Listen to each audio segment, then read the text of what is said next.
instructions. Alright guys, no different than before. You expect to be clean for everybody. Touch them up and down if you're going to do it. Let's do it. Our 10th fight of the evening is brought to you by ComXL. ComXL is Denver's best digital marketing agency. Rob DeLeon has put together a diverse and strategic team that has vision, creativity, and a get-it-done attitude. ComXL uses video and social media to create awareness and brand your business to get you the first page of Google. Visit them at www.comxl.com. And they are bringing us this 150-pound fight featuring Mike O'Connell. He's the taller fighter in the white trunks facing off against Louis Lao. Mr. Lao in the black trunks has the body lock. Let's see if he's able to turn this into a takedown. Has O'Connell jammed into the cage. O'Connell one arm free, peppering away with shots. Little dirty boxing, as they call it. Yeah, I got to see what Lao's trying to do here, if he's going to work for a takedown, or if he's just going to Randy Couture-esque land strikes on the cage. O'Connell, good job with his takedown defense so far. Lao trying to wrap up both hands. O'Connell hand fighting, digging for underhooks. Does have his back pinned against the cage. He tried to spin off, which is the right thing to do. On the way to the mat, tried for head control, didn't get it, so it's Lao settling well. I was going to say into side control, but O'Connell, a good job recovering guard off of his back. Yeah, we saw Louis Lao and Mike O'Connell last on the SCL54 card here at the Grizzly Rose. Both showed a lot of promise. Happy to see them fighting each other again tonight. And O'Connell, a decided height and reach advantage, and that plays into his favor on the ground as well. Use those long limbs, try to wrap up submissions that maybe you can't get against somebody that you're more equally sized with. And you can also use your legs and your hips pushing your opponent away, shut down some of the velocity and power that can come from the strikes on top. Yeah, trying to see if Lao will use that. A little bit more strength advantage. Who knows? Mike O'Connell, he's a big guy. He's long, he's lengthy. There can be a lot of power behind those legs. And O'Connell momentarily was trying to spin his hips, see if he could affect an armbar there. Lao wise to it, dropped the elbow down, and now going off to the other side is O'Connell. And back and forth by O'Connell, threatening from both sides. Good job making his opponent guess about what might be happening. Looks like he might be in deep. Lao trying to yank it out. I can't see exactly where Lao's elbow is now. I see it. He's free, but this is going to allow O'Connell a chance to scramble. Yeah, O'Connell, he's in danger here right now. Lao's got his back. He's covering up a little bit, but Lao's taking his time with those punches. He wants to make sure everyone lands.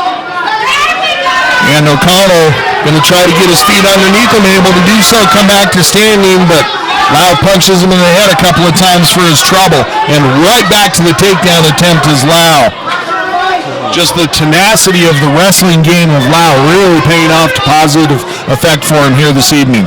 Yeah, Mike O'Connell's doing a good job of defending that takedown, though he had his leg split, and he's preventing Lao from trying to take him down the cage, but there goes Lao with that strength, pulling him down. And that should do it for the first round.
Here we go for round two action.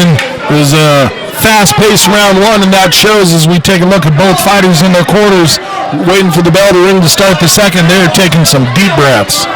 Yeah, I saw Mike O'Connell in his corner with his coach, Vern Airwood. He was focusing a lot on his breath, big, deep breaths. So we'll see how good that helps him out in the second round. Beautiful timing by Lao to get under that punch of O'Connell. Just masterfully done, and a big pickup and dump for Lao. Yeah, good. Got his hips right up underneath him. Got that good just oof to get him down to the ground. And again, we see Lao immediately scrambling off of his back, not conceding the position, recovering guard, and very quickly going back to that armbar attempt. So O'Connell, no slouch in his ground game. Just because he's been put in a bad position doesn't mean he's going to give up anything here. Oh, no, sir, but you got to give a lot of credit to Lisa Lau for using that fighter intelligence, knowing where he's at, because he's using that cage to his advantage.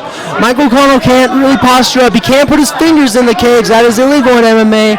So good job to Lau for knowing where to put his fighter to make it to his advantage. Yeah, shuts down a lot of the mobility, makes it more difficult to escape, makes it harder to throw your punches, and makes it harder to swivel your hips for submission attempts off your back. So another thing here is they're in the corner of Lau where he can take instructions, basically has a couple extra sets of eyes in the fight. Yeah, nothing better than a guide to get you through the fight. And O'Connell, one more time, able to work his way back to standing, but he had to spend a lot of energy to do so. And wow, what a powerful knee by Lau. But O'Connell, I saw his face when that knee landed, seemingly unfazed by it. Yeah, I think he just works a lot on that core. You know, those strikes, I think he's just trained ahead of those. Lau almost able to rip him off the cage, and nice job by O'Connell of not reaching out to grab the cage. You saw he wanted to put his hands in the air knowing that he wasn't supposed to, and unfortunately got dumped onto his backside for it. And Lau just continues to work that grinding wrestling game, showing pressure and keeping his hands busy with the ground and pound. Yeah, he's staying in his face, staying stiff on top, and he's just dropping bombs when he gets the chance, JR. O'Connell continuing to show an active submission game. Momentarily had a leg over the shoulder. Thought he was going to try to go for the triangle. He's shown that he can swivel those hips, get in armbar position a couple of times, but Lau pretty wise to it now. He's seen it 3 or 4 times, so see what O'Connell does by way of trying to answer. And switches off to the other side, does O'Connell. Yeah, he's trying really hard to get those legs over his shoulders, but just not, he needs to swim that arm through if he's trying to get that triangle. And he could not get that, and that went in the second round for us.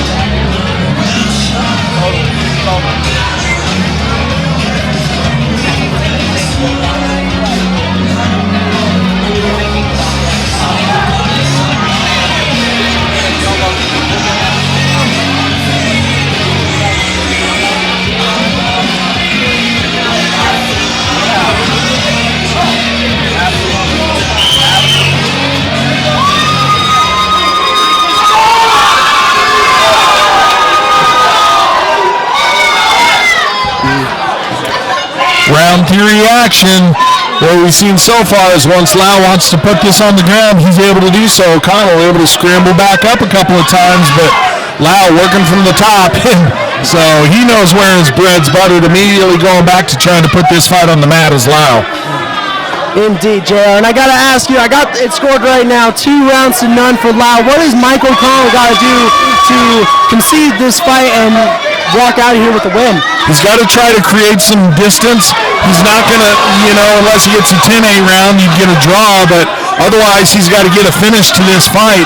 I don't think he's going to be able to do it submission-wise because we've seen the Lau has great submission defense, even though McConnell gets into position for it.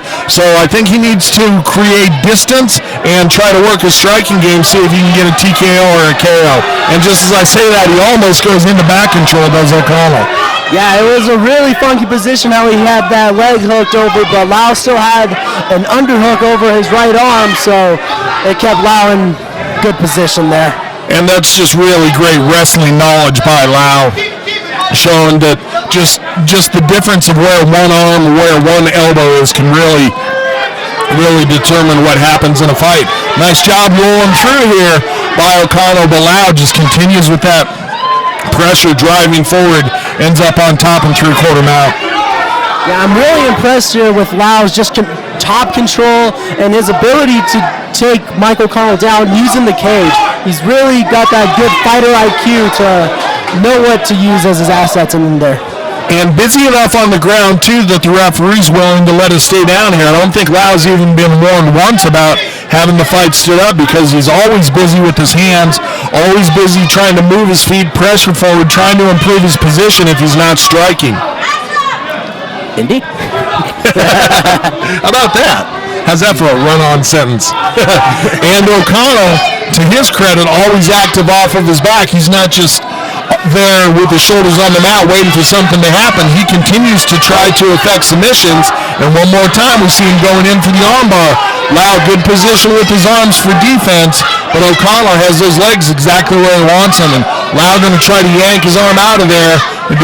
Some coaches call it the shake like a puppy dog technique, just bump, bump, bump, get that arm out of there, and Lau able to do so one more time. Yeah, Mike O'Connell has had chances at that arm bar earlier in this fight. It was just Lau's superior grappling, knowing that he had to secure that arm, hook it. If you want to call it what I call a rear naked choke it, and making sure Mike O'Connell doesn't finish that arm bar. Good job, Lau. Yeah, and O'Connell showing a good grappling game by the fact that he's switching off, trying to throw those from both sides, also trying to throw up some triangles, but it's just the positional dominance of Lau that has been the telling story in this fight. There's the bell to end the third. We're going to take it to the judges. All right, the scorecards are in. Judge Blake scores the bout 30-27. Judge Van Teen scores the bout 30-27. And Judge Ramirez scores the bout 30-27 with a unanimous decision, Louis Lau.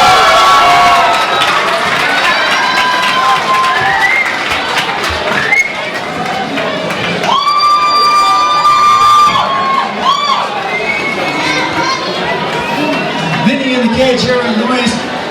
Luis, last time we saw you, you didn't get the win. How big of a motivator was that to come in here and get the win tonight? That was a big motivator. My opponent, Nick Hall, was super tough. I trained really hard, but psychologically, I just wasn't in it, So that's what I worked on in this camp, was a lot of mental things, and I just kept the camp rolling, and it worked out. When you kept the fight primarily on the ground, was that the game plan going in? Yes, it was. I know Mike's really experienced with his hands. I know he's got good hands. I feel more comfortable on the ground, so that's where I wanted to be. You showed a win there tonight. Anybody you want to thank? Yeah, I want to thank my teammates, my training partners, everybody at High Altitude Martial Arts, everybody at Title Boxing Fitness Club in Aurora. Thanks for the support. If you're out here, I got mad love for you. Whether you came here to support me or not, I love you. Congratulations on